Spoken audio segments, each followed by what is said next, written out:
So hello my brothers and sisters, hello daddy and mommy, hello everybody. Now me, Ebony Daniel. So my topic today is still they go about the children. So my last video I talk say make we our children need us. Say our children they need us, really they need us. So now I still talk about. So my topic still they go today say the different part of about our children. Now we want to talk about how will they take of them, how they will take of us, everything. Now we want to not be say we just talk, say we must take care, we must take care. Yeah, we must take care. That one now really short back. So my whole topic today be say make we not too much pampers them, because if we too much pampers them, would they look what we get when they cry? Make God not let us they look our children they cry. What I want just talk be say most of the children when still spoil for outside today, it's still there. Most of the things still there our papa and mama hand.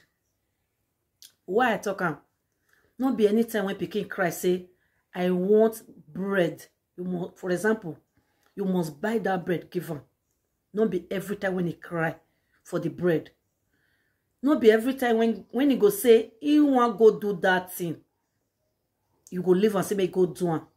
Not be waiting and me say not be every time when he say he want, then you will take provide for him. Because most of them they use that thing. They use that thing till they spoil. Because the day when you no can give them, the day when you no can give them, now what be that? Like we dey, so we still dey young. We dey work. We dey feel they give them anything when they want now. And at this now, we need to tell them, say, see what you will give you, see what you will not give you. Because when we don't they, anytime when they need them, anytime when they need them, we they give them. Anytime when they need them, we they give them. May God let us live long. It get the stage when we dey, like we don't dey 60s. From 60, 70, they go up. Maybe they will come. Mommy, I need this thing, or daddy, I need this thing. You know, cause I give them the time when they take one time. And you not go feel run then. As you they run for 40, 50, 30, as you they run this time now, you don't feel run again. Then you can't see your handwork. The handwork when you walk, handwork when you do, you can't see them. Because you know feel run. Say, how my pikin say you want to say. Then you they run, you go give them. But the time when you can't then be say when you be say you no config get that thing. Because most of our people they over pamper their children. Imagine small pikin when they like 8 years, 6 years, 8 years, 7 years, 9 years. They go 10 years ago. He go meet him mama and papa say, now this hairstyle I won't make a baba. When you go follow papa and mama read baby salon. Eh, papa, I don't see some. You can't read it. When you can't read it, you go say, see the hairstyle when they right now we say one bab. And Nani mama go even start say, Barbara for and I say, what you want? I say, no, want Baba on that hair. And you know, say that hairstyle when you say you want, not be the best hairstyle for her. You go let her Baba that hairstyle, go carry come out. Tomorrow go come. You go tell you, say, you want put earring for nose. You want put earring for ear. You still say, you want her? You follow and go out for shopping. As they tell carry the earring, they do this. What you want to use this earring not good for you now. Now people when they put earring for year, put earring for year. You go tell you say, you want put her, you want her. You want her, my pikin. You go take. You go put the earring. You go put her for everywhere. When you go live, look your pikin. Your pikin when you love to they see every time when they give you happiness. Don't put earring for year. Don't put here. Don't put here. Don't put here. I don't say that one made them be unresponsible. Say would overpass them all. And they come for my waiting at the talk. You will give them. Some children they you carry them go school. Now you they go they carry them. Every time before time, sometimes you go they wait when they even come out. You go read them. You tell them say, come on, they go house. Go tell you say, Daddy, I never ready to go outside. I there with my friends. Mommy, I never ready to go outside. I there with my friends. If friends they go, they follow that they go. Where they follow that they go, you, papa, mama, you don't know. So they okay now. Anytime when you like, you come house. Anytime when you like, now when you finish, you come home. Okay, when you finish, you come home. Me come waka come school. I'll come waka go like that. You not follow me go house. So me now, mama, papa, when come school, come say make I come carry you go house. That means say, I don't know what thing I they do. What thing I they try to talk and say, most of the thing we need to cut off.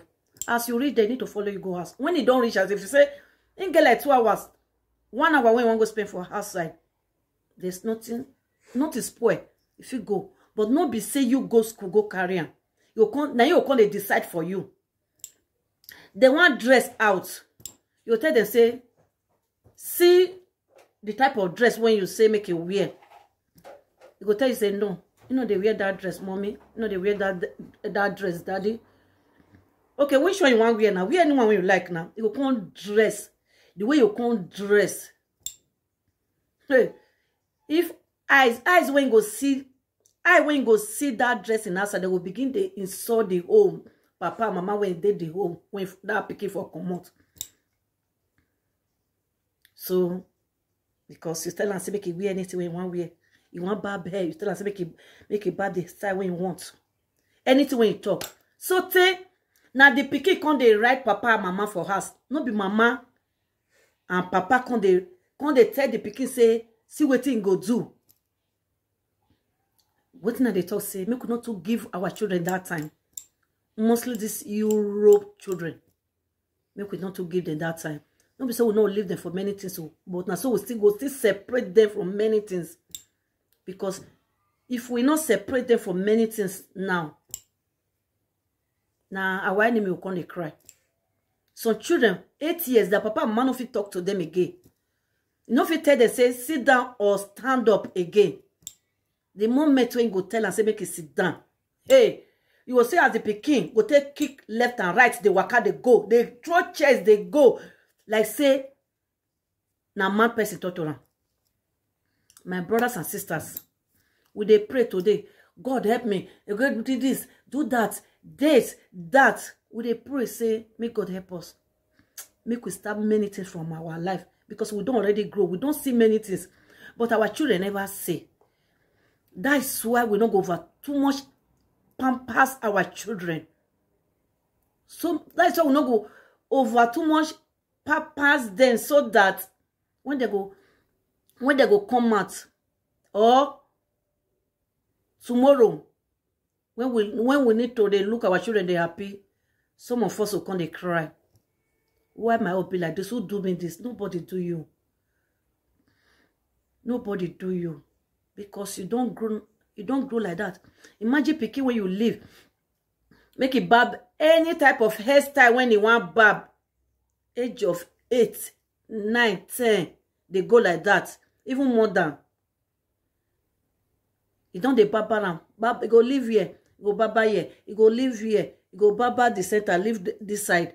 You carry the go. Tomorrow, now when he don't grow, he don't big, he don't dey on his own. He don't dey on his own, he don't big, say, now big boy be this one, they go out. When you come, the way you come carry his hair, they come. Even you when be daddy and mommy, when you go say, you go need to look where, now my son be this, now my daughter be this. Because when he first reach Barbie Saloon, I just make an example. When he first reach Barbie Saloon, you tell us, he says, see the style because he sees the people, the barbara. He says, see the style when he want barb. You tell us, make it continue. Make it barb any type of hairstyle. No action of papa, no action of mama say, why you want barb this hair? This hair no be better hair when children they barb for hair. Because not be everything when it come, when they rain, now everybody must do. If everybody they do, not be you, my picking go do one. When you reach the time when you tell them, you do one.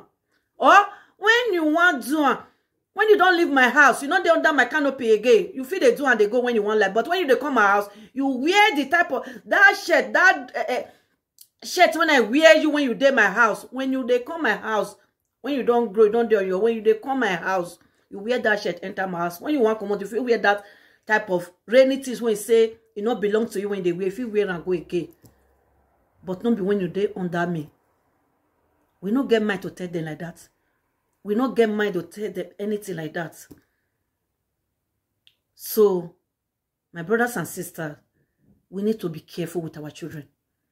Make we don't come they pray, say, now left when I follow talk yesterday. Now right when I follow, when we curse me, when I curse yesterday. Now so now yeah, it can't stand for me.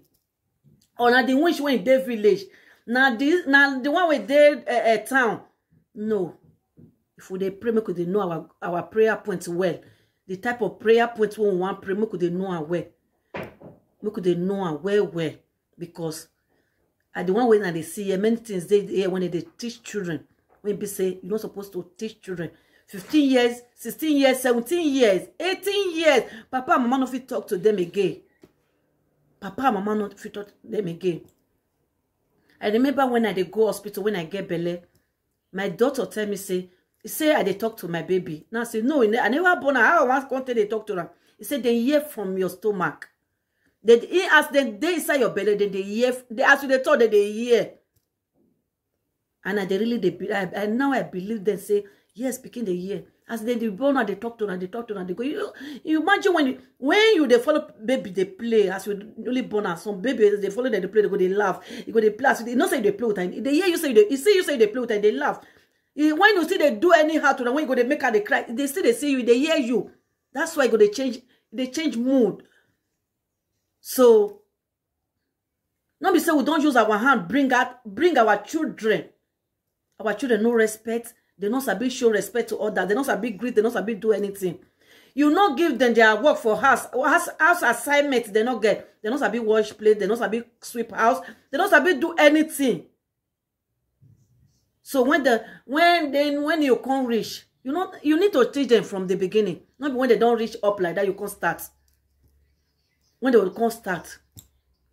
So we need to teach them very well. The one way go here, make it stay here. The one way no here. When you don't talk to them.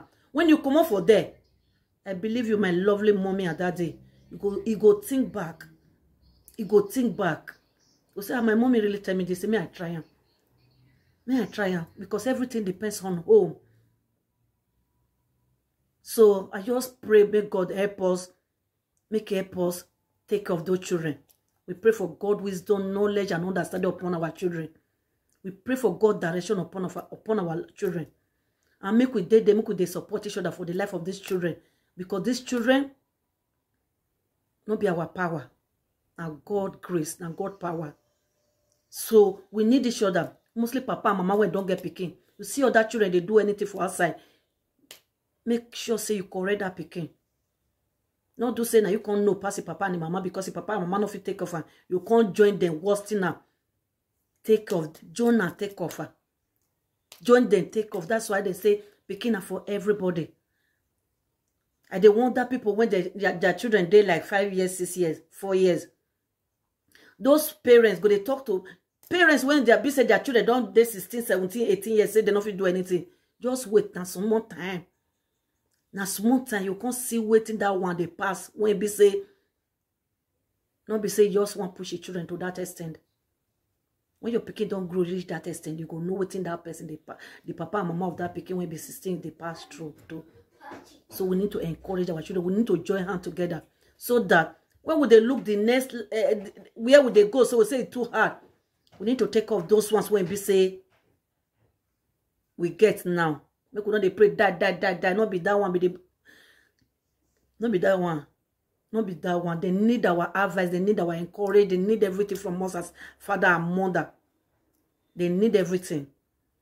Many children, they do different wrong things. We need to put hands together. Do it together.